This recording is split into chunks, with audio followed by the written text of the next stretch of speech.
Picture this: a steel platform standing completely alone in the middle of the ocean. No land in any direction, no lights on the horizon. The nearest coastline is more than 200 miles away, farther than most people drive in an entire day. And somewhere inside that structure, in a room barely bigger than a parking space, a man is sleeping better than he ever has back home. Outside, waves the height of a 4-story building are slamming into the legs of the rig.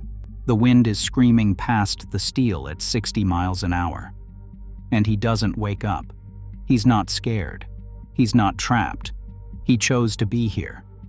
And here's the thing almost nobody understands about life 200 miles from civilization. That tiny cabin, that cramped little room with a bunk, a locker, and a single porthole isn't a punishment. On a platform where every square inch has a price, it might be the most valuable real estate out there. There are 3 layers to this story. The first explains why that cabin exists the way it does, and why a worker can't just walk away when he wants to. The second reveals the technology that keeps an entire town alive on top of the open sea. And the third is something almost nobody expects: the reason most of these men, when you actually ask them, say they wouldn't trade it for anything. By the end of this video, you'll never look at those distant lights on the ocean the same way again. So let's start with the obvious question. Why 200 miles out?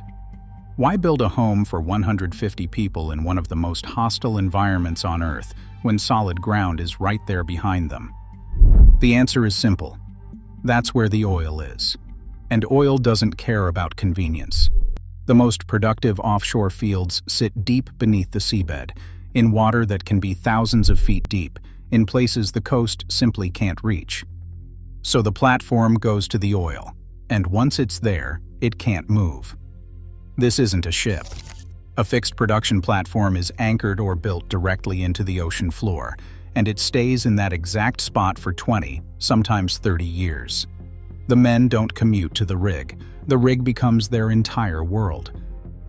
But here's the first thing most people get wrong. They assume the workers can leave whenever they want. They can't, and the reason has nothing to do with rules. There is only one way onto most of these platforms, and it isn't a boat. It's a helicopter. A single flight can take 2 to 3 hours over open water, and it only happens in a narrow window of decent weather. When a storm rolls in, and in places like the North Sea they roll in constantly, every flight is grounded. No exceptions. Which means a worker who technically finished his shift can be stuck on that platform for days. The chopper can't land in high winds. The chopper can't fly through fog. So even if he wanted to go home, the weather makes the decision for him. He is, in the most literal sense, cut off from the rest of the human race. And that changes how you think about a room, because that cabin isn't just where he sleeps. For weeks at a time, it's the only private space he has on Earth. Now, here's where it gets tighter than you'd imagine. Space on a rig is brutally expensive. Every extra room means more steel, more weight, more cost, and less room for the equipment that actually makes money. So the cabins are small. We're talking a bunk, a narrow desk, a locker, and maybe a sink crammed into a space the size of a walk-in closet.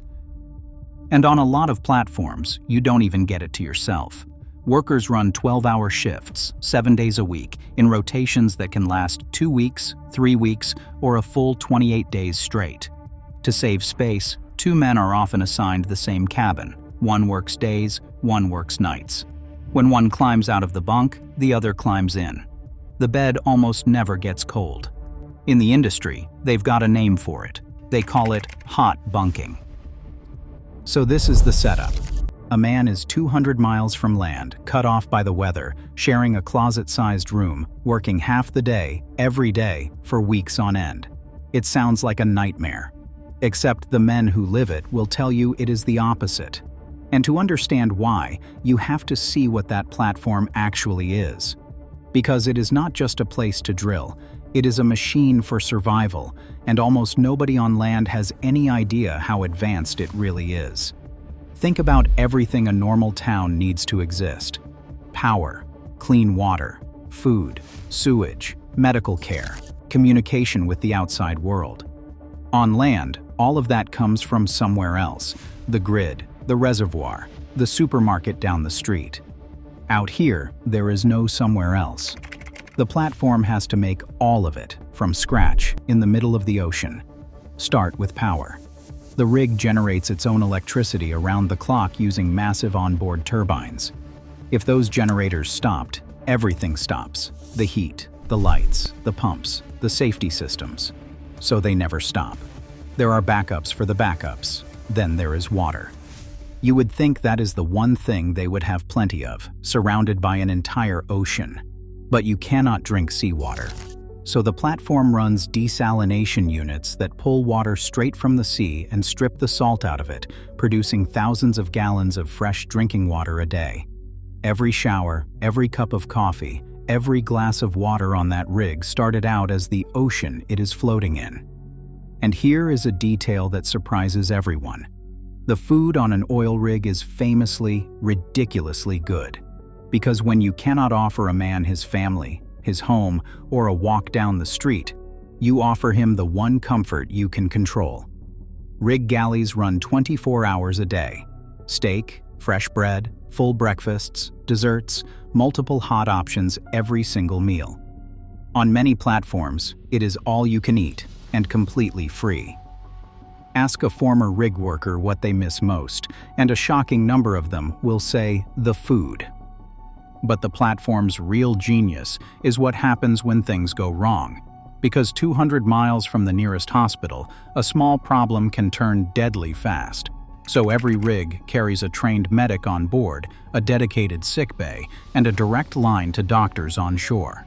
And if it's serious enough, that same helicopter that brings the workers in becomes an AIR ambulance. And in the worst-case scenario, a fire, a total evacuation, there's a piece of equipment on that platform that looks like something out of science fiction. It's called a free-fall lifeboat. Instead of being lowered gently into the water, it's angled off the edge of the deck like a slide, packed with the entire crew, and released. It drops dozens of feet, hits the water nose first, and shoots away from the burning platform under its own power. Every worker practices climbing into it before they're ever allowed to work a shift. So this is the reality of that little cabin. It sits inside a self-contained world that generates its own power, makes its own water, feeds its crew like a restaurant, and is engineered down to the last bolt to keep them alive. And when you understand all of that, the last part of the story finally makes sense. Because here's the question nobody thinks to ask. If it's so isolated, so cramped, so far from everything, why do so many of these men love it? Ask a rig worker if he would rather be back on land, and a lot of them go quiet for a second. Then they say no. And there are 3 reasons why. The first is the money. Offshore work pays.